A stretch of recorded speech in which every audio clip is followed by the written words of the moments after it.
हाँ हेलो दोस्तों, मैं हूं पांडे सर के प्लेटफॉर्म से कपिश पांडे। दोस्तों, ये जो क्वेश्चन है, रोजगार का प्रतिष्ठित सिद्धांत किस मान्यता पर आधारित है। तो दोस्तों ध्यान रखना चीज़ को, ये पूर्ण रोजगार पर आधारित है, पूर्ण प्रतियोगिता पर आधारित है, या कोई सरकारी हस्तक्षेप नहीं है, या उपयुक्त सभी। तो दोस्तों जब भी ये रोजगार प्रतिष्ठित सिद्धांत आएगा, ये किस पे डिपेंड होता है, क्योंकि जो पूर्ण रोजगार होता है वो परफेक्ट कॉम्पिटिशन में सभी को बिना मतलब गवर्नमेंट के बिना हस्तक्षेप के मिलता है।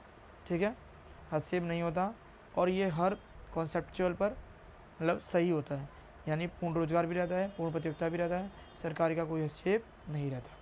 तो उपयुक्त क्या होगा? 4। अगला क्वेश्चन कह रहा है निर्मल ग्राम पुरस्कार संबंधित है। ग्रामीण पेयजल, वनों का बढ़ना, प्राथमिक शिक्षा, संपूर्ण स्वच्छता अभियान। तो दोस्तों निर्मल ग्राम पुरस्कार, इसका मीनिंग ये है कि जो निर्मल निर्मल मतलब क्या होता है दोस्तों? निर्मल मतलब होता है स्वच्छ। ध्यान रखो, स्वच्छ या स्वच्छता। ठीक, निर्मल का मतलब होता है स्वच्छता। तो आप इस चीज़ को ध्यान रखना, जब ये स्वच्छता ग्राम पुरस्कार संबंधित है, किससे होगा? जाहिर सी बात है, स्वच्छता से होगा। तो हमारा संपूर्ण स्वच्छता अभियान आएगा इसमें। समझ पाए? अगले क्वेश्चन की तरफ चलते हैं हम। भारत में वित्त आयोग का गठन कौन करता है?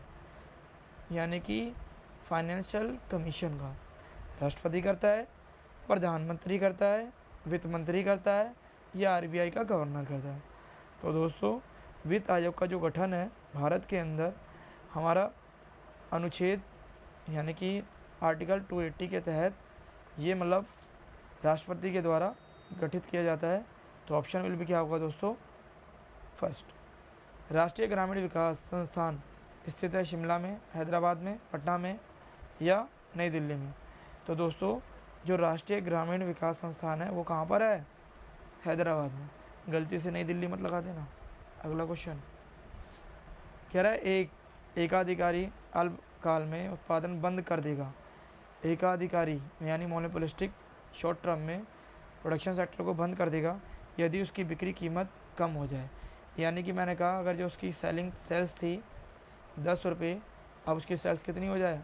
8 रुपये, यानी 2 रुपये कम हो जाए। तो जाहिर सी बात है वो औसत लागत से कम मिलेगा, या सीमांत लागत से कम मिलेगा, या औसत परिवर्तन लागत से कम मिलेगा, या औसत स्थिर लागत से।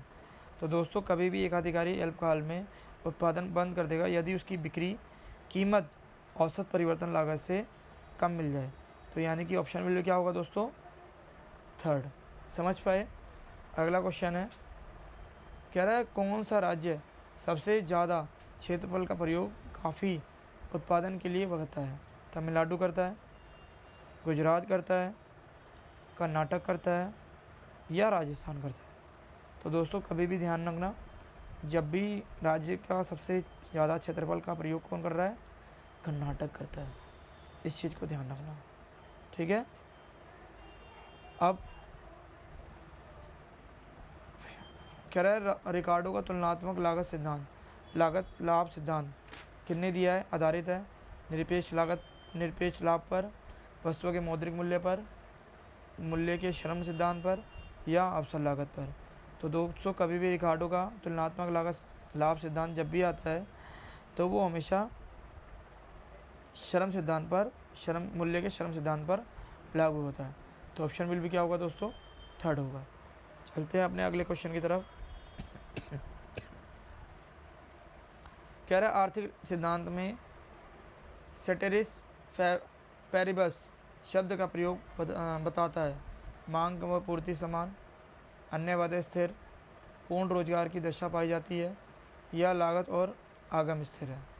तो दोस्तों आर्थिक सिद्धांत जो होता है, पहले आप इस चीज़ को समझिए, ये आर्थिक सिद्धांत का ये अन्य बातें स्थिर रहने पर इस चीज़ को बताता है।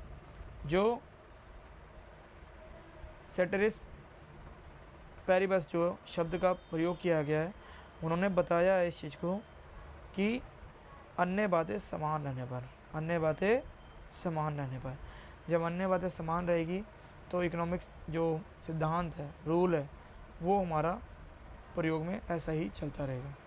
तो उसका सेकंड ऑप्शन आएगा। आगे, भारतीय स्टेट बैंक की स्थापना किस समिति की सिफारिश पर की गई?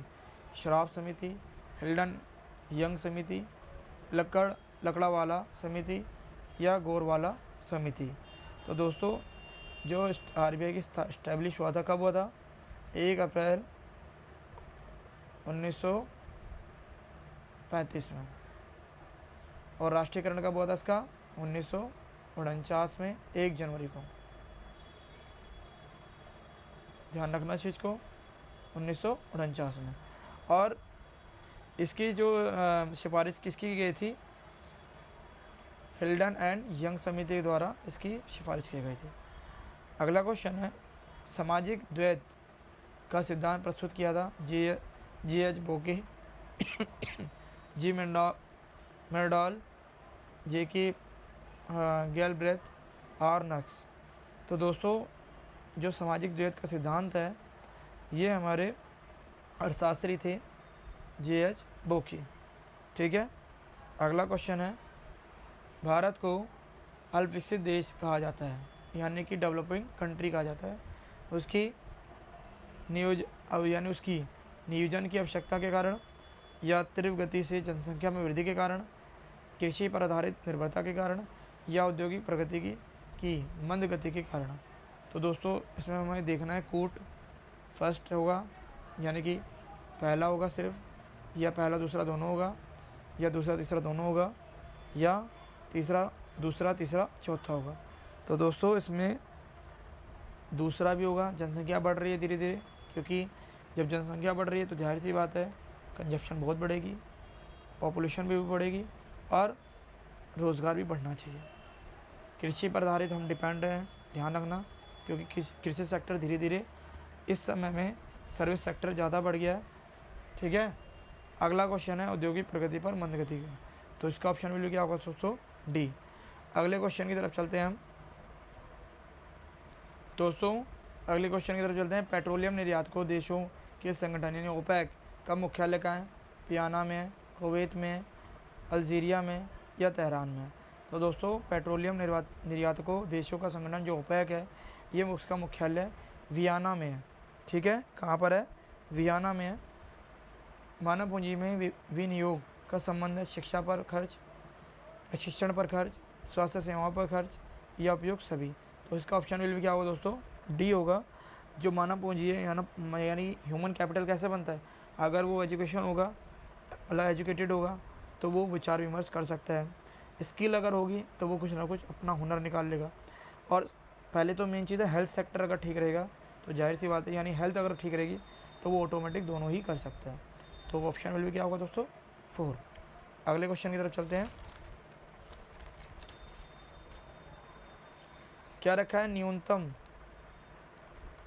न्यूनतम क्रांतिक प्रयास सिद्धांत में इनकम बढ़ने पर के पश्चात जनसंख्या बढ़ने का कारण क्या है?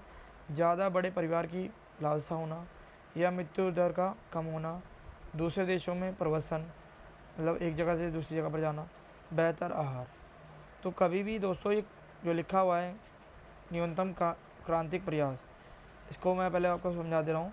इनको जो प्रतिपादन जिसने किया था वो लोएंस्टीन ने किया था, और इसके सिद्धांत के अनुसार नेशनल इनकम में अगर वृद्धि के साथ साथ जो उसका रिजल्ट बनता है, स्वास्थ्य सेवाओं में सुधार भी और जीवन स्तर को वृद्धि को बढ़ाना चाहिए, मृत्यु दर में कमी करनी चाहिए और जनसंख्या वृद्धि के लिए प्रेरक का कार्य करती है। इसकी मीनिंग ये है।